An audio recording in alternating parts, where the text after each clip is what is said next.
Mais d'abord, cette information qui nous est parvenue cet après-midi, un avion d'une compagnie roumaine en provenance des Émirats Arabes Unis, cloué au sol depuis 24 heures près de Reims, à Vatry. Les 303 personnes qui sont à l'intérieur sont de nationalité indienne et elles sont confinées dans l'aérogare. Bonjour Boris Karlamov. Bonsoir.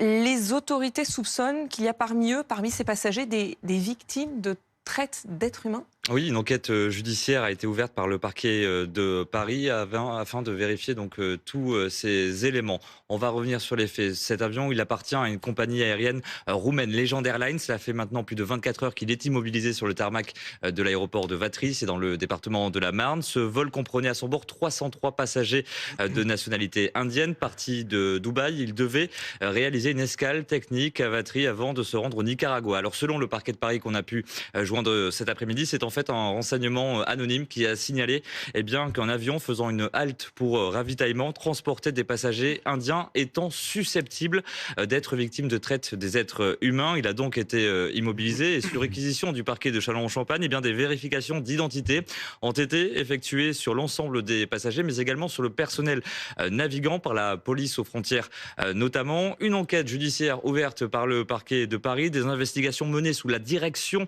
de la juridiction nationale de lutte contre la criminalité organisée. Objectif donc vérifier si des éléments viendraient corroborer les soupçons de traite des êtres humains en bande organisée.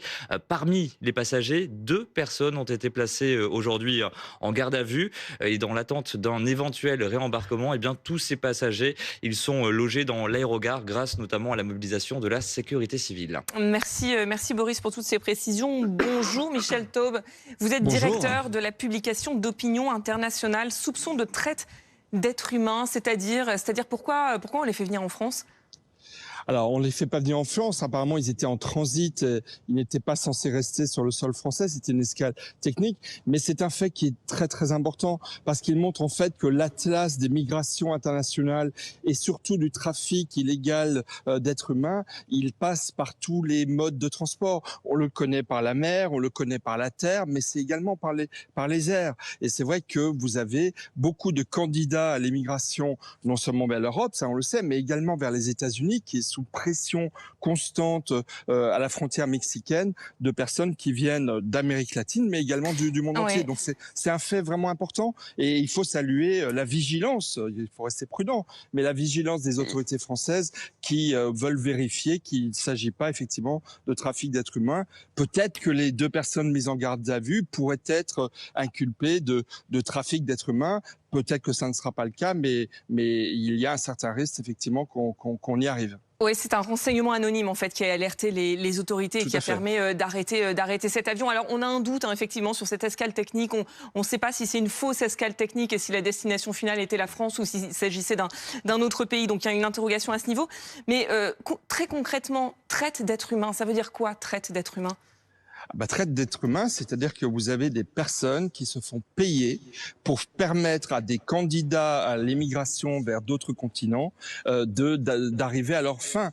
On le sait pour beaucoup d'Africains qui essayent de passer par la mer Méditerranée et ensuite souvent l'Italie ou le Maroc pour venir en Europe et qui en fait payent des passeurs qui, de façon totalement illégale et en leur faisant prendre des risques absolument vitaux, se font payer pour que ces candidats, encore une fois, arrivent jusque sur le sol européen. Et donc un avion, pardon, mais c'est pas très discret, Michel Taube.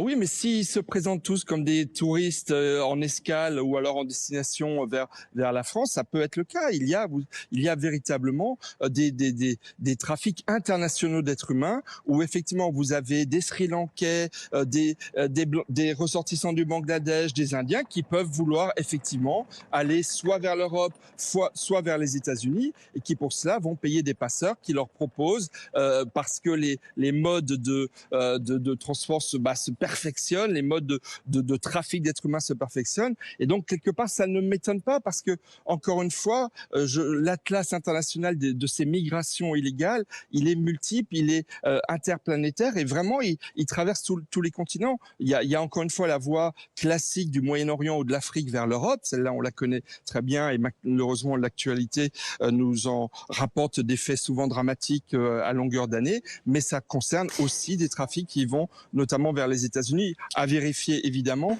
mais encore une fois, ça ne m'étonnerait pas par rapport aux enjeux que cela représente et aux rêves d'Eldorado que cela peut représenter pour des ressortissants de ces pays. Spécifiquement, les Émirats arabes unis sont connus pour avoir des filières de traite d'êtres humains, parce que visiblement l'avion est en provenance des Émirats arabes unis.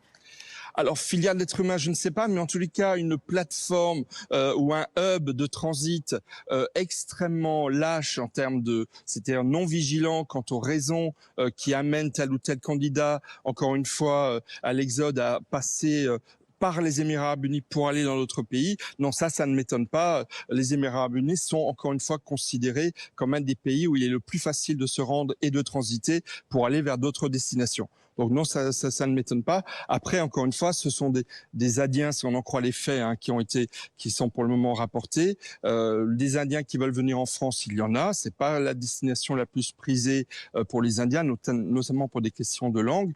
Donc toutes les hypothèses sont ouvertes. Mais moi, je pense qu'il faut retenir de ce fait-là la vigilance des autorités françaises, qui est quand même très importante. On critique souvent les autorités françaises, italiennes, espagnoles, de laisser passer de très nombreux migrants. Mais vous voyez, là, il y a une vigilance. Il y a un office des migrations qui est extrêmement vigilant, qui mobilise des moyens considérables et qui est vigilant sur la terre, sur la mer et dans les airs. Et c'est, je pense, un fait important. Un mot effectivement sur les moyens qui ont été mis en place, parce qu'il faut quand même imaginer que cet avion, donc appel anonyme, soupçon d'immigration illégale, l'avion est immobilisé depuis 24 heures. Et là, on ferme l'intégralité de l'aérogare. Tous les avions sont détournés pour permettre en fait de confiner à l'intérieur ces 303 passagers et de faire toutes les vérifications.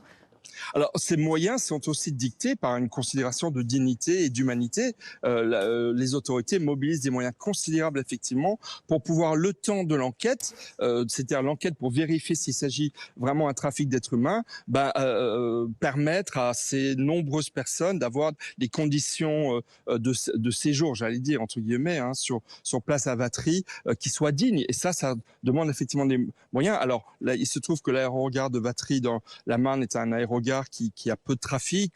C'est surtout du fret qui est exploité là-bas. C'est un aérogare que les autorités territoriales essayent d'ailleurs de vendre et dont ils essayent de se séparer. Donc voilà, ça n'a pas des conséquences sur le trafic aérien considérables. En revanche, effectivement, ça demande des moyens considérables. Il a fallu nourrir toutes ces personnes. Combien de temps cela va durer? L'enquête n'est certainement pas simple. Il y a déjà des gardes à vue.